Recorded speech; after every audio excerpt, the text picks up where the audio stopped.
US and Spain have announced cooperation on regional migration centers across Americas to incentivize a safe, orderly, humane and regular migration.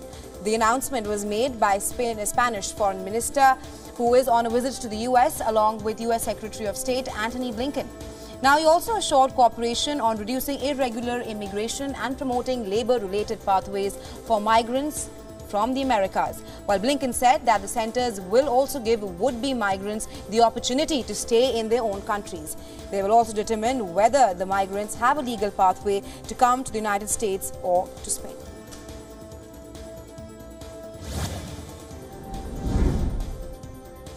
French Foreign Minister Catherine Colonna welcomed her Chinese counterpart Xinjiang to Paris on Wednesday. Colonna said that China has a role to play in global peacekeeping. Before meeting Xinjiang, the French minister said that Russia needs to be convinced to return to full compliance with the UN Charter. She added that she would like to discuss the situation in North Korea, asserting that it is showing an equally worrying attitude.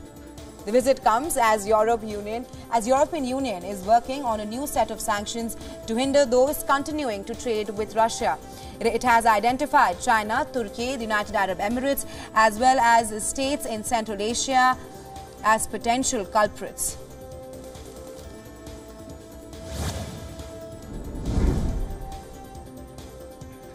US President Joe Biden is all set to host Indian Prime Minister Narendra Modi during an official state visit on June 22nd. The White House reported the same as Washington works to deepen ties with the world's largest democracy, India.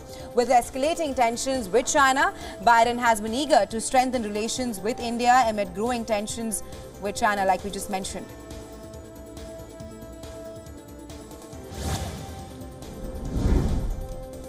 Scores of migrants began lining up in a temporary staging area in the state of Texas in the United States of America on Wednesday. This came as COVID-19 border restrictions known as Title 42 comes to an end today.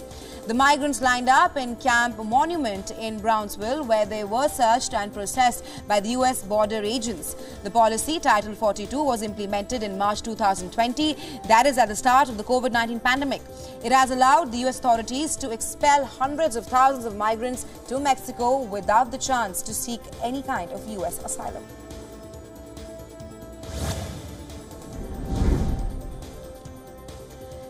U.S. Representative George Santos on Wednesday vowed to fight charges of fraud, money laundering and theft of public funds. The charges are the latest to hit the newly elected Republican who has been facing calls to resign for allegedly lying over his resume. Appearing in a New York court, Santos called the federal charges a witch hunt. A 13-count indictment has been charged. He has been charged with defrauding prospective political supporters by laundering funds to pay for his personal expenses. He has also been accused of illegally receiving unemployment benefits while he was employed.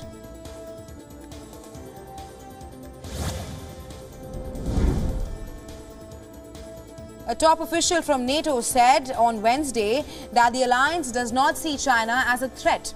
The official also ruled out any military plans against Beijing.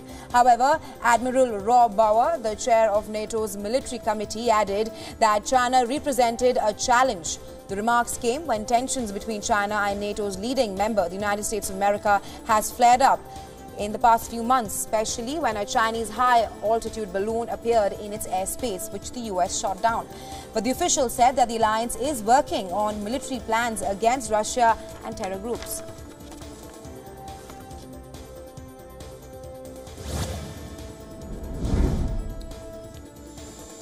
U.S. President Joe Biden returned to Washington, D.C. on Wednesday. Biden had visited New York, where he spoke at a college of about $31.4 trillion debt ceiling.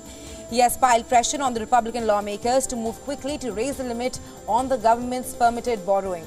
The president has warned that if the ceiling is not raised, then the economy will head towards a recession.